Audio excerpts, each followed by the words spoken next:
तो भारत में लॉकडाउन का ये 35वां दिन है। नमस्कार, शुरुआत करते हैं हमारे कोविड-19 पर ही। देश और दुनिया भर से जुड़े सभी अपडेट्स को लेकर हम हाजिर हैं इन खबरों के साथ। मैं हूं शशांक सिंह, मेरे साथ हैं अंजलि इष्टवाल।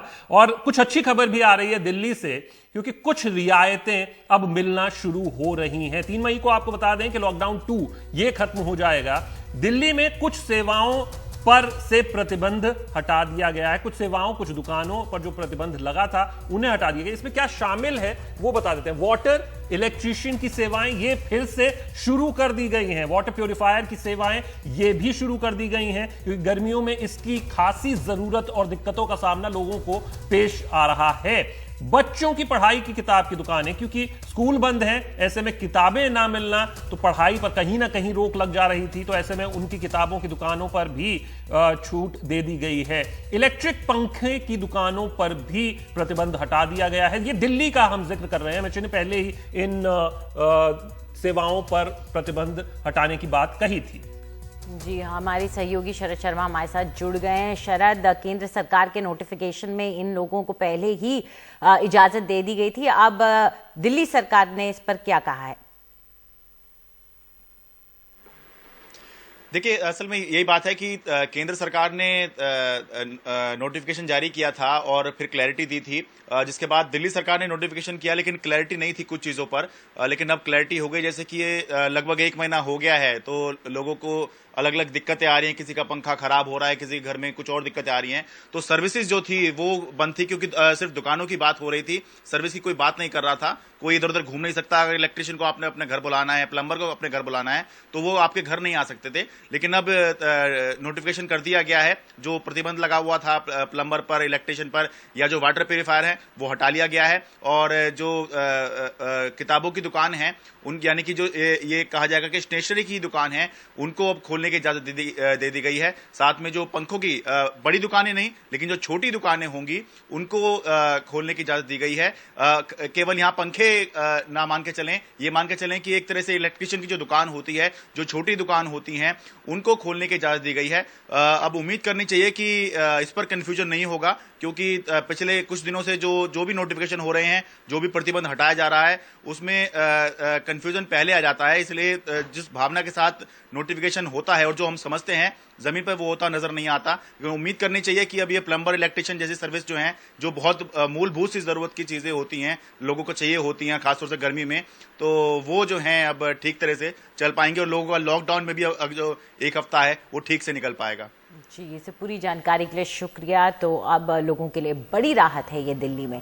लेकिन दिल्ली में एक दिक्कत जरूर आ गई है, और वो ये कि यूपी के बाद अब हरियाणा ने भी दिल्ली से लगी अपनी सीमाओं पर सख्ती बढ़ा दी है। अब वो लोग जो दिल्ली में काम करते हैं और इन इलाकों में रहते हैं, वो आसानी से बॉर्डर पार नहीं कर सकते हैं। कई लोगों को पास के बावजूद बॉर्डर पार करने में भी दिक्कत आ रही है। आजादपुर मंडी से हरियाणा को जाने वाली सब्जी की सप्लाई को भी रोक दिया गया है। हरियाणा के मंत्री अनिल विज ने कहा है कि दिल्ली में काम करने वालों से हरियाणा में कई लोगों को कोरोना हो गया है, ये कोरोना स्प्रेड कर रहे हैं, ऐसे लोग कोरोना कैरियर हैं, इन्हें दिल्ली में ही रोका जाए और उनका इंतजाम यहां दिल्ली सरकार करे। हालांकि इसका जवाब देते हुए दिल्ली के स्वास्थ्य मंत्री सत्येंद्र जैन ने कहा कि वो इस मामले को तूल नहीं देना चाहते।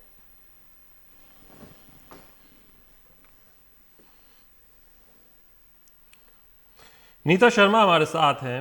अनिल विज वर्सेस सत्येंद्र जैन, मामला दिल्ली से जुड़ा हुआ है। पहले यूपी ने बॉर्डर सील किए दिल्ली से जुड़े हुए, अब हरियाणा ने किए हैं। और सबसे बड़ी बात नीता इसमें यह है कि हरियाणा उन स्टेट्स में आता है जो कोविड-19 से लड़ने में जिनकी जो रिपोर्ट्स है, जो आंकड़े हैं अभी तक, वो काफी बेहतर रहे हैं।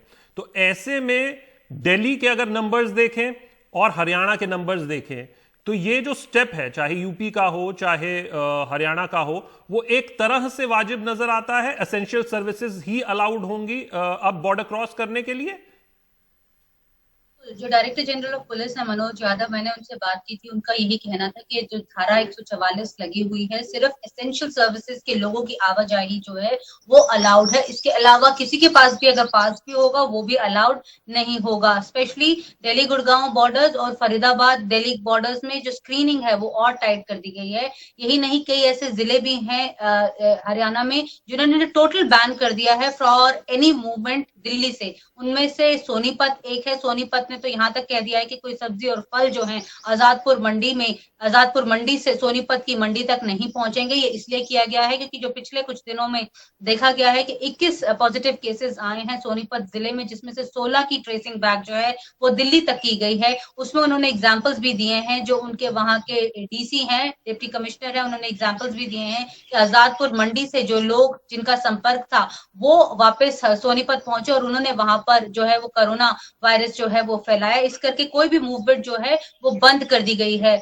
ये भी बोला गया है कि जो लोकल प्रोड्यूस है, लोकल फार्मर्स से प्रोक्योर किया जाए वेजिटेबल्स और फ्रूट्स। हिमाचल प्रदेश से जो ट्रक्स आने वाले हैं उनके ऊपर पाबंदी नहीं लगाई गई है। ये भी बोला गया है कि सोनीपत से कोई जना जो है वो दिल्ली भी कम्यूट नहीं करेगा, और अगर करेगा तो उसके ऊपर 188 के तहत जो है वो कार्रवाई की जाएगी। ये इंपॉर्टेंट इसलिए भी है, यही सोनीपत ही एक जिला नहीं है। सोनीपत में यहाँ तक कि जो पुलिस वाले हैं, जो दिल्ली पुलिस एसेंशियल सर्विसेज में फॉल करती है उनकी कैटेगरी, लेकिन उनकी मूवमेंट पे भी रोक लगा दी गई है क्योंकि ऐसे कई केसेस आए हैं जिनमें दिल्ली पुलिस की जो कांस्टेबल है, क्योंकि ज्यादातर लोअर लेवल ऑफ जो कांस्टेबलरी है वो आउटस्कर्ट्स ऑफ दिल्ली में रहती है, आउटस्कर्ट्स ऑफ बॉर्डरिंग एरियाज में रहती है।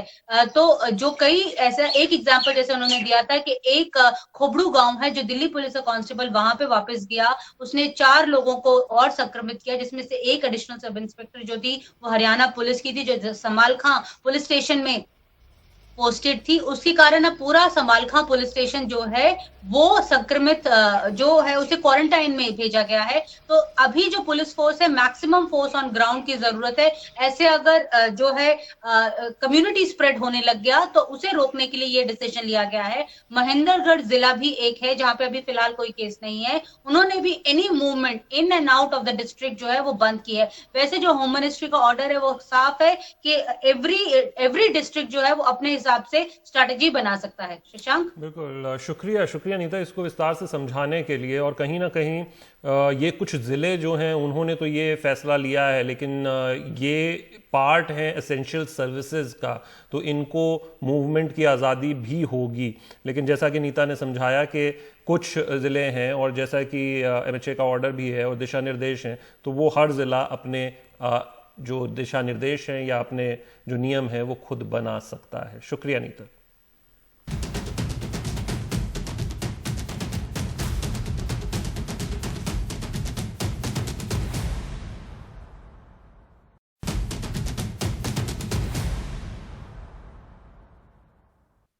और इस वक्त एक खबर आ रही है उत्तर प्रदेश के बुलंदशहर से, जहां 2 साधुओं की मंदिर में हत्या कर दी गई है।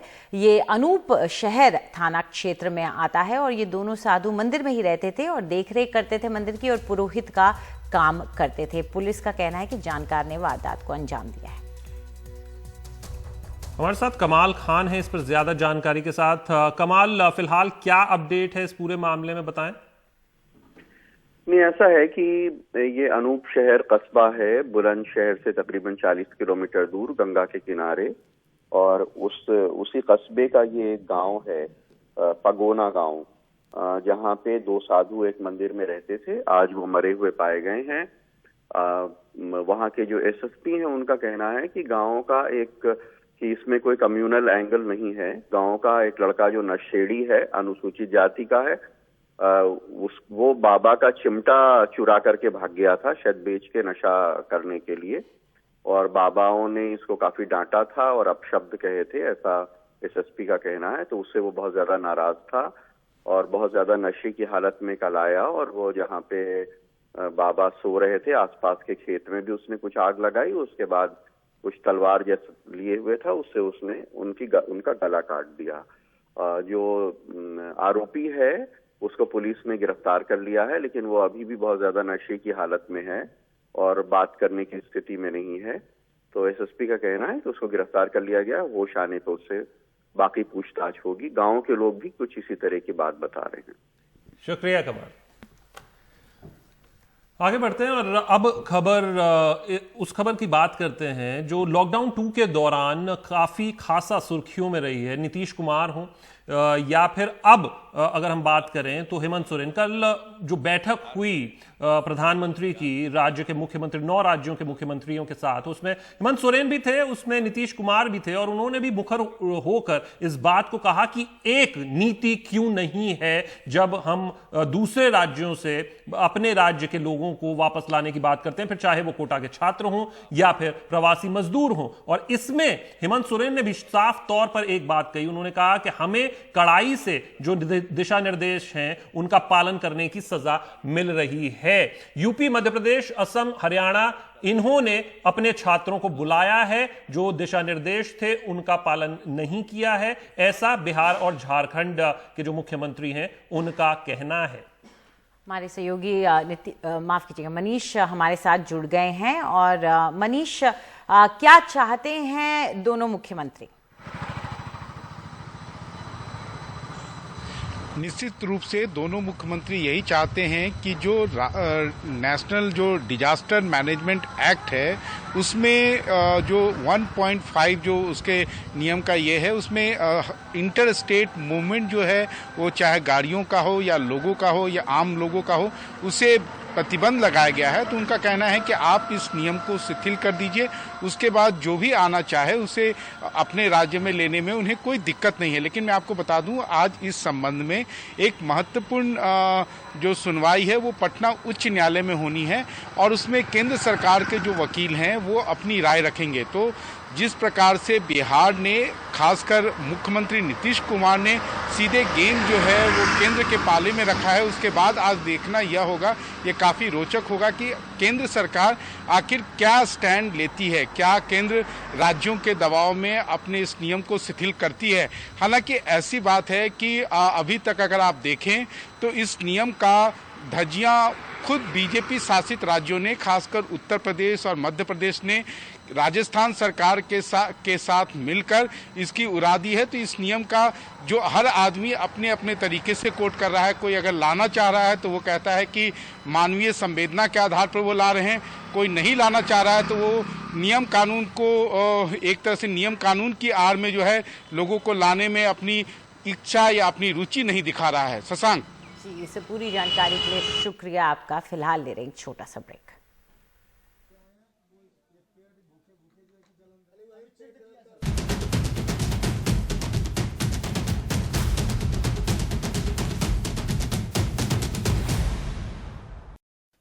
और अब वक्त है हमारी टॉप 5 न्यूज का, यानी आप हमारे एनडीटीवी इंडिया के यूट्यूब चैनल पर जा सकते हैं। हम ये 5 खबरें वहां पे पब्लिश करेंगे, आप उस पोल का हिस्सा हो सकते हैं और हम तक अपनी राय पहुंचा सकते हैं किस खबर को आप कितना ज्यादा देखना चाहते हैं हमारे एनडीटीवी इंडिया टेलीविजन चैनल और यूट्यूब चैनल पर।